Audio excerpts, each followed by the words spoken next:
Good morning.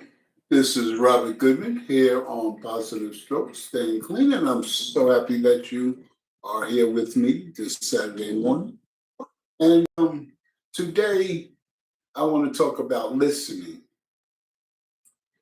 and not acting, not acting or having a behavior because of what you hear. Just listen.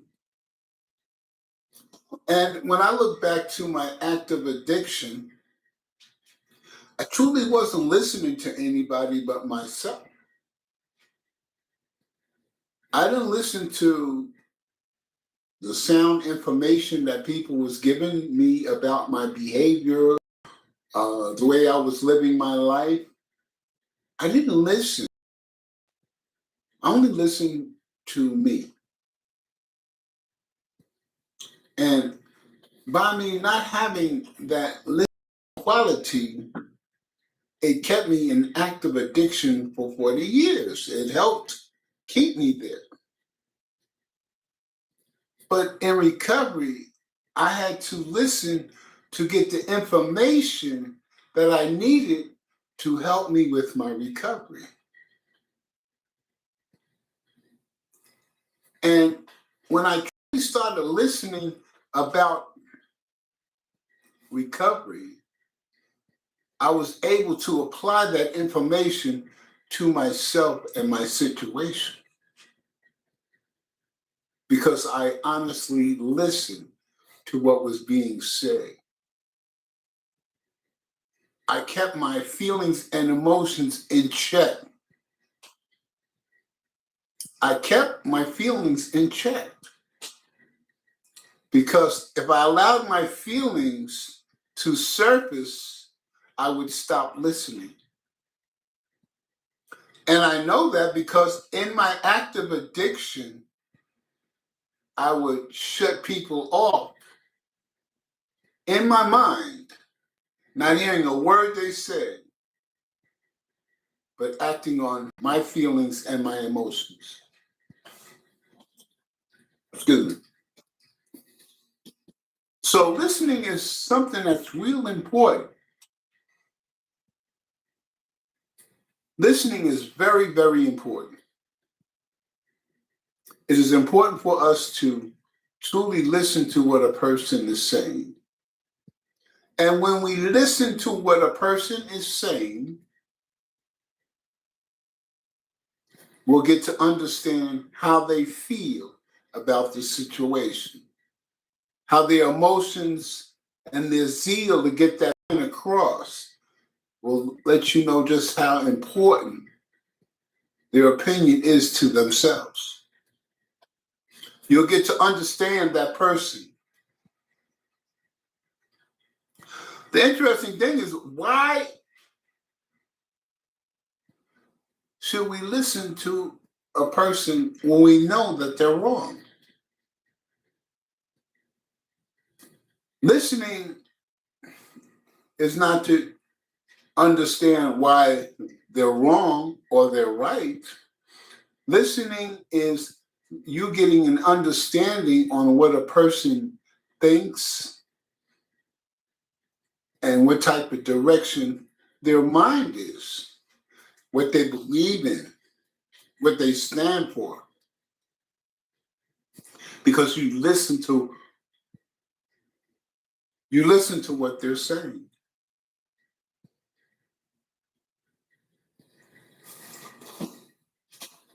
When we listen to a person sharing their pain or their situation,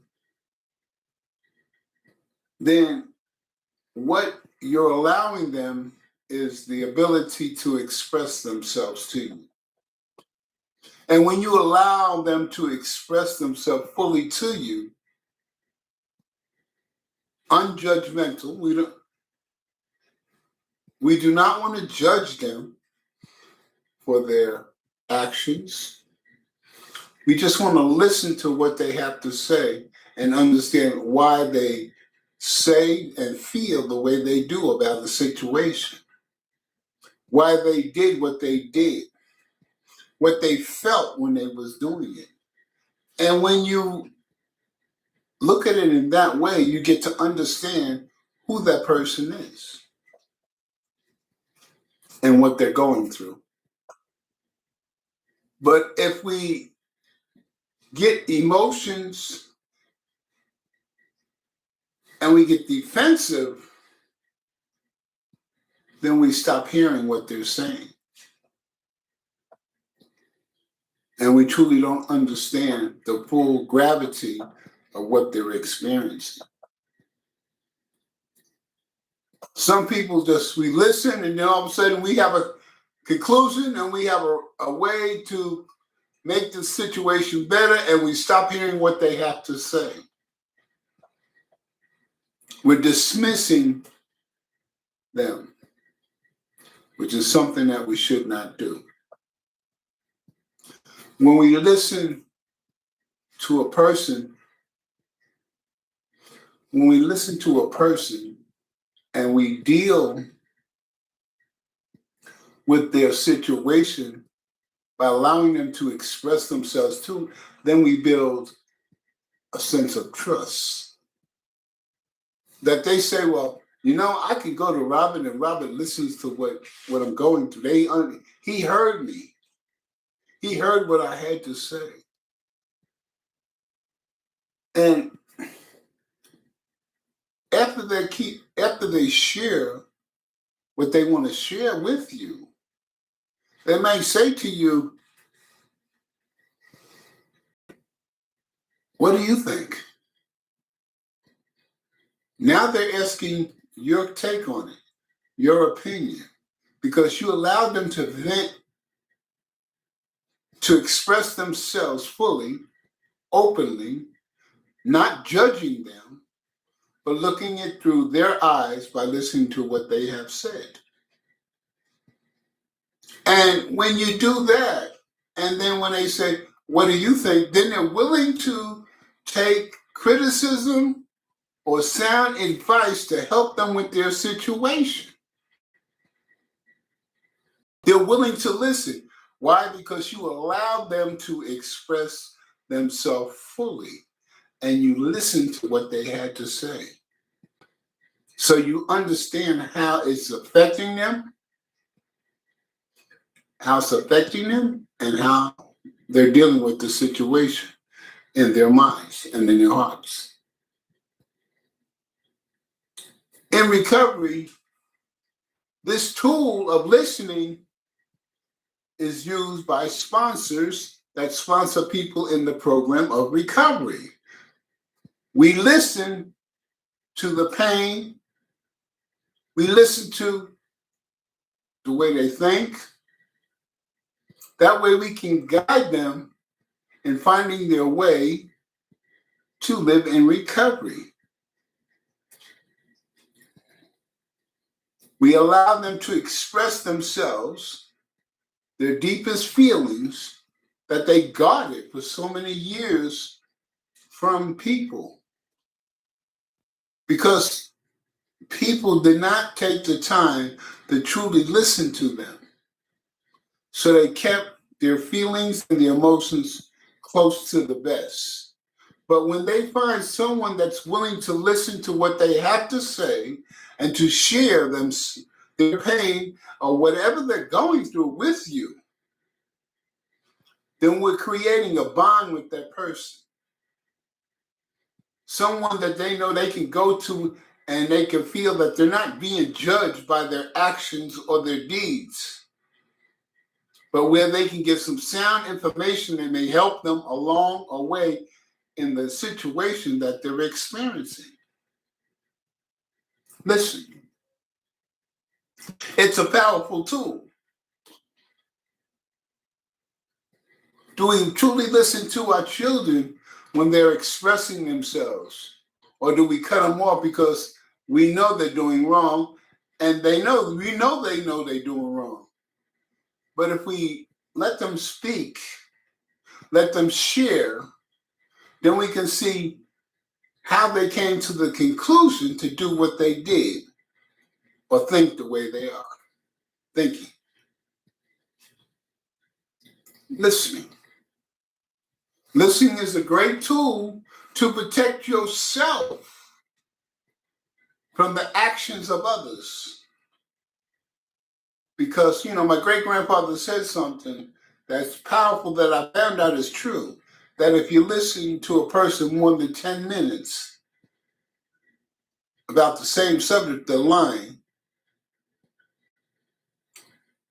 And then also he said that if they're overexpressing themselves, then there's a reason why they want you to believe this particular point.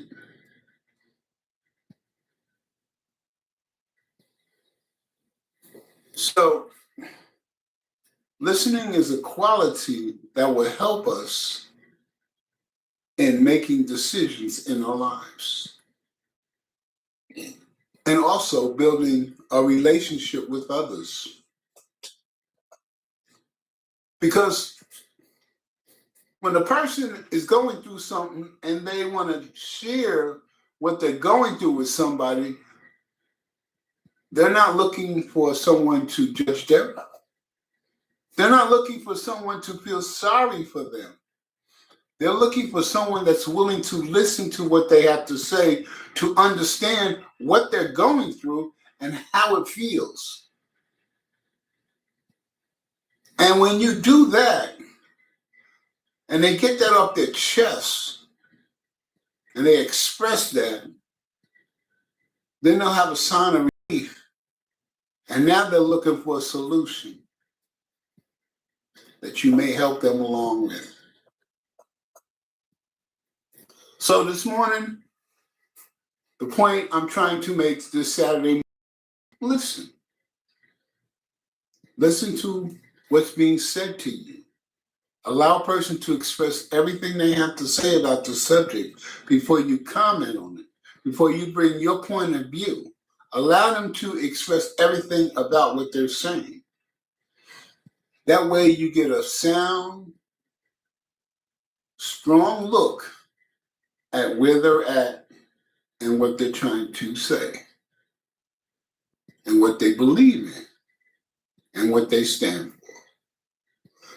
And when we do that, we're allowing them to be who they are, and they will respect us, and they will always be willing to come to you when they're going through something, when they need to express and get some sound information, and they help them along the way with their situation.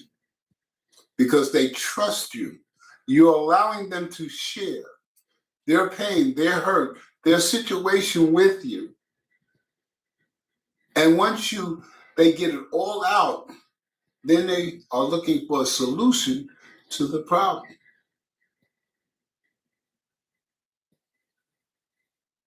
I know that in the world that we live in today, that there's a lot of noise,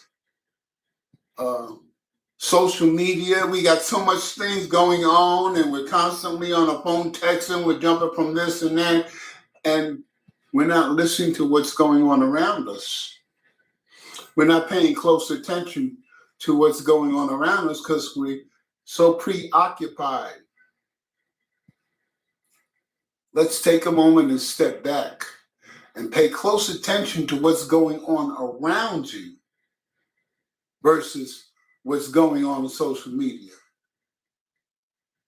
Pay close attention to your lifestyle, the way you live your life, the situations and issues that come up in living your life on life's terms. Listen to your partner, the one that lays in the bed next to you. Listen to them. And when you listen to them, you get to understand who they are and why they feel that way. You get to understand who they are. And when you understand who they are, then you have a better way of communicating and working together as one. Because I believe that if you love somebody and you two are living together, the two becomes one. Nobody's over anybody else. You got two grown people that know how to take care of themselves. So it's two people that make a decision together that both are comfortable with, that both can accept and move forward with their lives. It's not just on one person making a decision for somebody else. You may know that person, but you haven't walked 1,000 miles in their shoes. No matter how long you've been with that person or been living with that person. But if you listen, you learn. You learn how they think and how they feel, their point of view of things. And then if they listen to you, they find out the same thing about you. And then we can come to a sound decision on decision making together about things in your life, which makes the relationship a beautiful thing. When you make a decision together, then nobody's not pointing the finger at you. See, it's all your fault. I shouldn't have listened to you. The famous words. But if we make a decision together and it doesn't work, we work together to change the situation. Plus, it's nobody's fault. We both made a conscious decision to do this because we talked to each other. We had a conversation. We expressed our views. They expressed their views. We came in the middle and we met. And we made a sound decision to do what we did. So if we make a mistake, we can smile and laugh at it together. But it'll give us the power and understanding that we'll work on it together to change the behavior to fix the mistake that we made. And we're not pointing the finger at one person. So I hope what I shared today allows you to listen to what a person is saying and what they're sharing.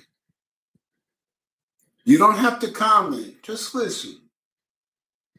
And be surprised on how much you learn when you pay that close attention to what's being said. This is Robert Goodman for Positive Strokes. It's been a very up and down week for me. As you know that since we moved and me and my wife, we share in an office and we're getting things set up. We're thankful that you took the time and ability to allow us to do what we need to do to get things moving forward. But we're moving forward. In that situation, we'll be corrected, hopefully in this coming week, what we've been told. And we'll just keep doing what we need to do to express the information that we've learned to you. We want you to live your best lives. My wife has her channel and she wants to give you inspiration and motivation and insight that'll help you along the way in your life. I'm here for recovery. I'm here to let you know that you may fell victim to addiction, but there is a way out. One day at a time, don't pick up. 1 hour at a time, don't pick up. Hour into days, days into weeks, weeks into months, months into years. And before you know it, you'd be surprised how far you've come. This is Robert Goodman for Positive Strokes, wishing you a great and wonderful weekend. And I'll see you back Monday. And remember, you are the most important person to yourself. You are the most important person to the people that love you. You. So take care of yourself. And most of all, pat yourself on the back because you did the work to stay clean and sober. Have a great and wonderful weekend.